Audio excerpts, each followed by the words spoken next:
Hello. How are you feeling? Um, I don't know. It's a little surreal right now. I've been waiting for this moment for about 4 fights just to talk to y'all again. Feeling great. It was a great fight. Looks like she's excited for this moment too. Yeah. Yeah, it is my baby. Y'all finally get to see baby G. A year ago, I announced I was going to be having a baby girl, and here we are. It's a full circle moment for me. I always dreamed of this moment. Yeah, I could cry. When you pictured this moment, does it like live up to the moment that you pictured in your head? It does. I worked really hard for this win tonight and this moment. And there was a lot of times during camp where I just had to remind myself that I wanted to feel this right now and that I owed it to myself. You know, I work extremely hard. And sometimes it's difficult, if fights don't go your way. But, yeah, yeah. Do you feel like everything happens for a reason? Maybe you were supposed to be back here for the first time with her in your lap. Maybe. My father always used to say that when I was coming up running track. He would always say everything happened for a reason. I'm a firm believer in everything happens for a reason. And not to say that I needed to lose, but it definitely strengthened my resolve even more.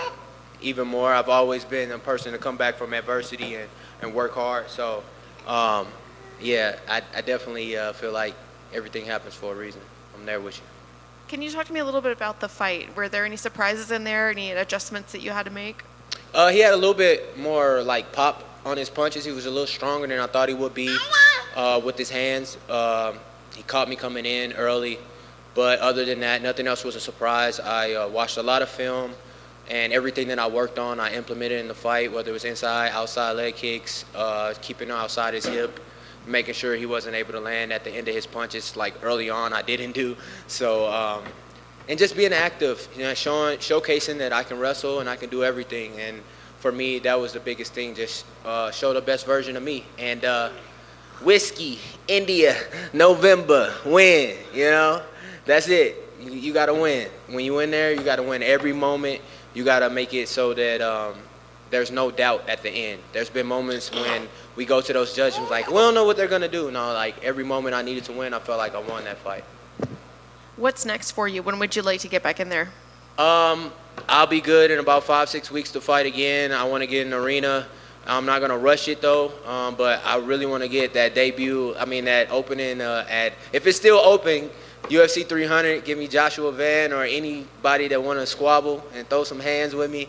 I'm tired of fighting in Apex against guys that just want to wrestle and hold on to me. So I just want to get in an arena. I want to get in front of the fans, get the full UFC experience.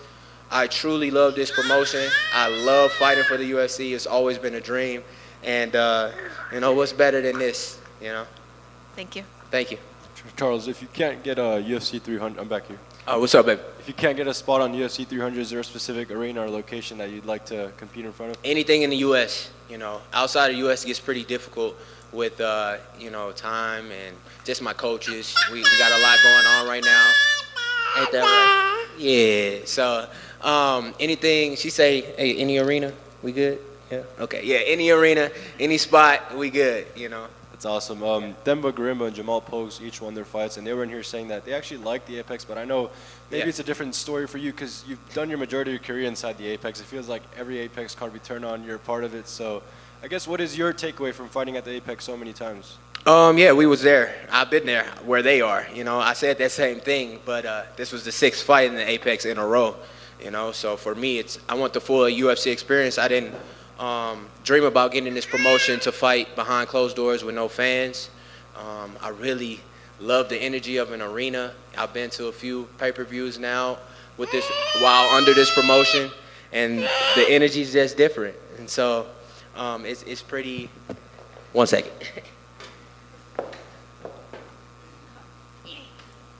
It's pretty different fighting in the arena as opposed to in here. I do like the intimacy, but now it's kind of like, all right, man, let's get to that arena. Let's get in front of the fans and get that exposure. I feel like I have everything that this promotion needs for a champion. I have charisma. I have the heart of a champion. I've been a champion. I understand what it takes to be there. and I just want to be afforded all the right opportunities and continue to step in that cage. So do you see it kind of like a, hey, I've paid my dues. I mean, I've done a lot. Hell yeah. Hell yeah. I've fought 3 undefeated guys. I've had the toughest road so far out of anybody, almost every weight class. You know, I've challenged myself. And you can't say that in any of those fights I just got my ass whooped. I may have lost the competition, but I was always in a fight, you know. So I'm very thankful for my road, but I'm also proud of all the steps I've taken to continue to get better. Obviously, we know you're not afraid of any challenges. You just mentioned Joshua Van. So when you mentioned that name, what excites you most about that? It's not really like I'm not like attacking him. It's just like I like how he fights. I really like him like as a fighter, and I like the way he fights. And these guys keep folding in front of him. He needs a challenge, and I think we would put on a great show for the fans. It's that simple. And this is a business. It's a promotion, but it's also, you know, like entertainment. And I think we would put on a great fucking fight. And that's the only reason why I said him, because I know he's gonna bring it, and I really like him. He's a young guy. I like his mentality. I see him moving.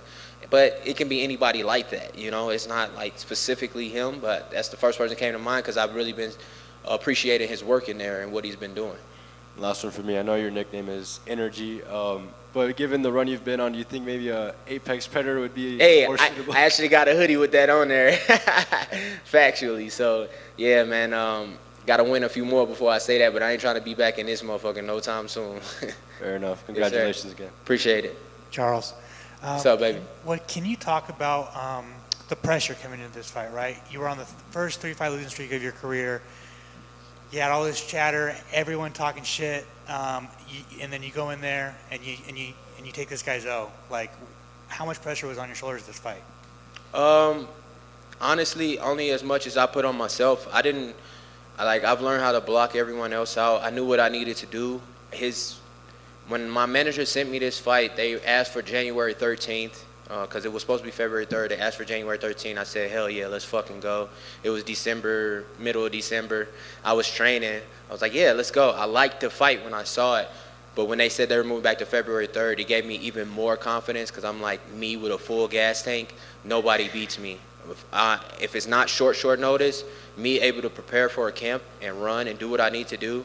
I had the best cut yet. I had the best camp yet. I trained my ass off. I just knew that cardio wouldn't be a factor. When I fought Ode Osborne on 9 days notice with a sinus infection coming from Thailand and a time difference, he was out here training for 4 months for that fight, living here, and I still pushed him to the brink and felt like I won the fight.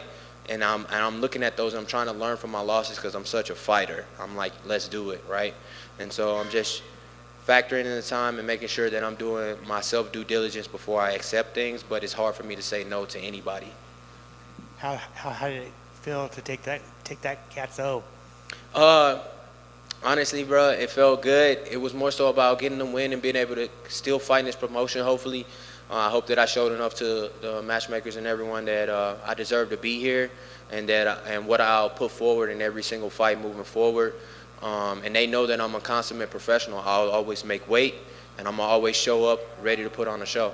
Was that the last fight on your contract? That was my last fight on my current contract, so we're hoping that we get a new contract here soon. Love it. Yeah, man. Just congratulations. What's up? Ask me some good questions, baby. You're talking to me all professional. What's up? Say what's on your mind. My boy. No, man, I love this promotion. I appreciate y'all. And it fucking sucks losing and them shuttling you home. You don't talk to nobody. You don't feel like you're fighting in the UFC. It's a very lonely road, and I kept thinking about that leading up to walking out. I was like, these last 3 times, man, I worked my ass off, and then I got shuttled home like I wasn't shit. I don't like that, you know, so those feelings sit with you. And this is the darkest sport when you lose, you know, and it's the greatest sport when you win. And it's so self-fulfilling. So you just got to keep positive, stay consistent, keep your prayers up, you know, and keep the people that love you around you. Yeah, it's kind of like what I wanted you kind of expand on. It's like, you know, you're on social media, you like talking to the fans, but when fans are like being shitty to you, like, is it hard to like, how do you guess? I'm a goofy ass dude, bro. Like, I like try to have fun with it, but it gets to a point where I just stop communicating, or I'll just put them on blast out there and then leave it alone. It'll get to you if you let it, but I'm learning to not like interact too much with it. I'm very much a feel person. I can feel it, you know. So, but this one was so familiar from Zalgis. All the Kazakh flags all over every single post. Like, guys, as soon as they announced this fight, before it was even like official, I had multiple inboxes from random fucking people with 30 and 100 followers. Kazakh, you're gonna kill you. Like, I'm like, oh my God, here we go again. And then I just open my pages and it's just like flags. Now I find humor and I'm like, all right, let's fucking go. Like, I love it, you know. I actually like the Kazakh culture when it comes to fighting. I like how they prepare. I like their mindset, and the people are good people. They gave me some chocolate again, so victory chocolate, I guess, you know. Being a fan of the sport yourself in your division, who should fight Pantoja next? Like, should he fight Brandon Moreno a fourth time? If he beats Royval, should he fight someone new? Like who would you book? Me. Besides yourself.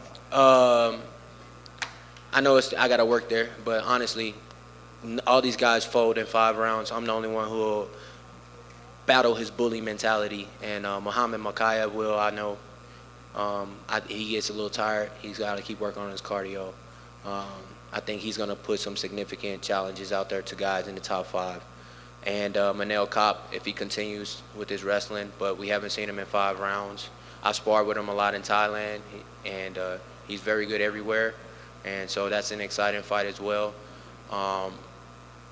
The weight class, where it is wide open. Anybody can beat anyone on any given day. It's mentality, it's who shows up, and what they've been working on. And honestly, anything can happen in there. And so our weight class isn't like every other, like the bigger weight class and stuff. It's kind of like you got a few guys. Like, everyone is pretty even in this weight class. It's very skilled. So I don't really give a fuck who steps in there. I'm just going to keep trying to get on this win streak this year. Like, I was in a very good position last year to do that, and I didn't take advantage of it. This year I will. Who's winning the Super Bowl? Who win the Super Bowl? I'm an Eagles fan, so, you know, I don't really care. But since Andy Reid, the head coach of the Chiefs, I'm always rooting for him. Congrats. Most definitely appreciate it.